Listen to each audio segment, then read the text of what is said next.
Hi, welcome back to Straight Talk. We're having a fascinating show, important show, information that literally saves lives.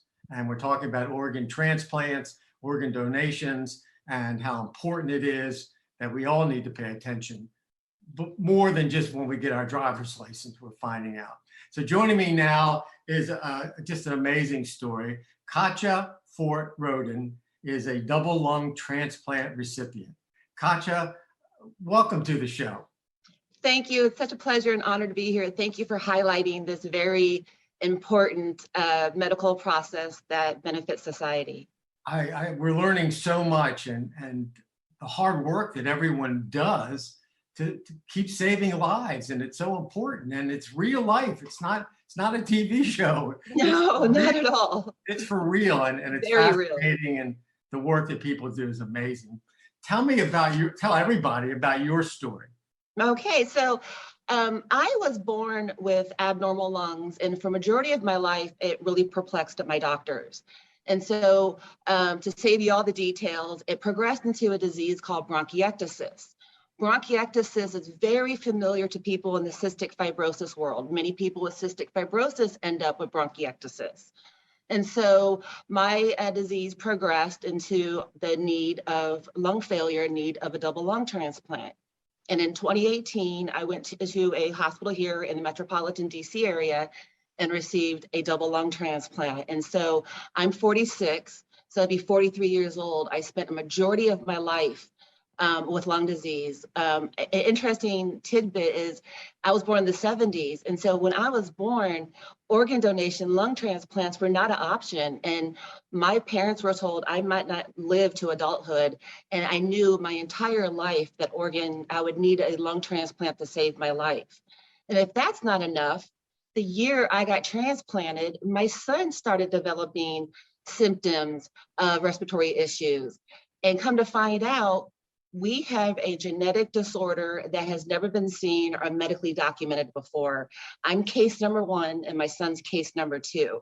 So now I have a 13-year-old son that the year I get my lung transplant is the year he gets diagnosed. And now we understand that we have a rare genetic disorder. And unfortunately, my son's disease has progressed pretty quickly. And it's very likely that he will also need a lung transplant sometime in his life. I'm actually here at Johns Hopkins now, he's admitted.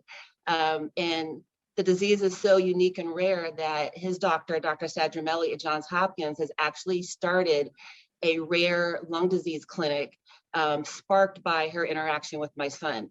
So to say the least, organ donation has been and continues to be a very integrated part of my life. It is the reason why I'm here talking to you today, and it will very much be the reason why my son can grow up to be an adult someday. Wow.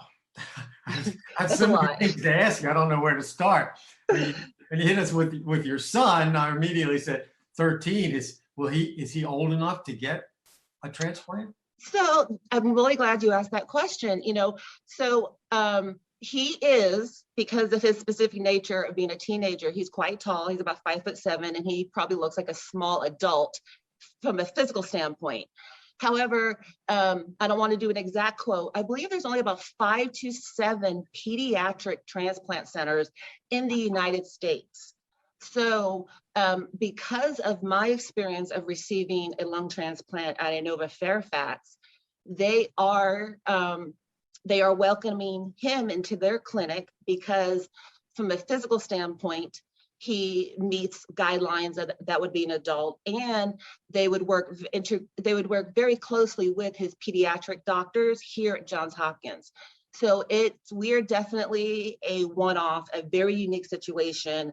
Otherwise, families in our area would have to travel to Children's Hospital of Philadelphia to receive a lung transplant.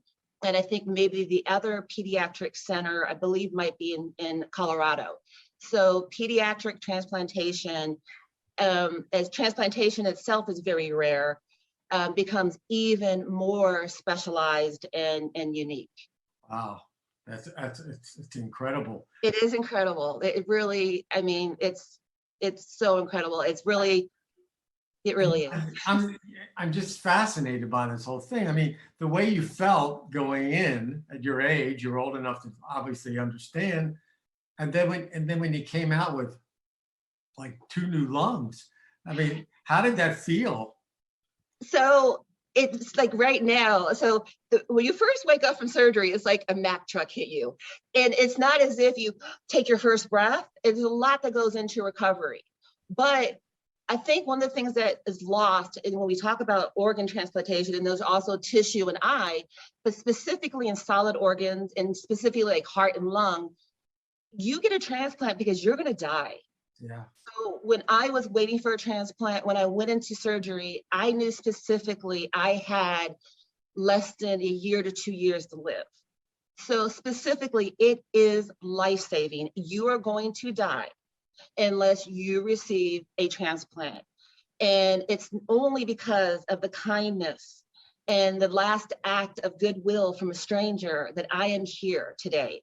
And then once you start moving, and still today, I get goosebumps. If I am walking from the parking lot, if I go up a flight of stairs, if my son is having a very bad day, like we are right now here at Johns Hopkins, I am healthy, I'm alive, I am talking. And that is because of organ donation. It is life-saving. And I cannot, it's not hyperbole. It's literally someone reached out and grabbed me back from death. I was going to say, what would you say to people out there? You just said it.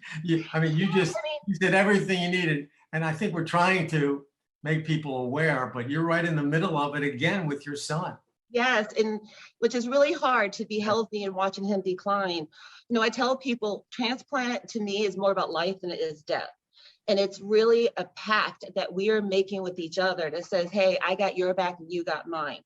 Because you don't have to have a lifetime of a disease to need a transplant. Yeah. I know I read a little bit about you. I know you're a marathon runner. Yeah. And there are times when very healthy people might be running a marathon. And I know a story where a person had a heat stroke and needed a transplant. Let me ask you this. So, go on. I hate to cut you off. We're running out of time, but I could talk to you forever. I could talk you're to you. You're an amazing advocate for this issue. Thank you. We're talking with Katja Rhoden. Yes, sir. And, she's a double lung transplant. She's an amazing, amazing woman. Thank you. Now she's working with her son who also needs it. So we all send our thoughts, our prayers to you and your son. Please let us know what happens, because I will. We're all, and you're an amazing advocate, and bless you. And thank you so much for being on. Please refer everybody to Donate Life Maryland to get more information and to register. Be well, and thank you. Thank you for being on the show. Thank you. Thank you. There's not much I can say because I think all the guests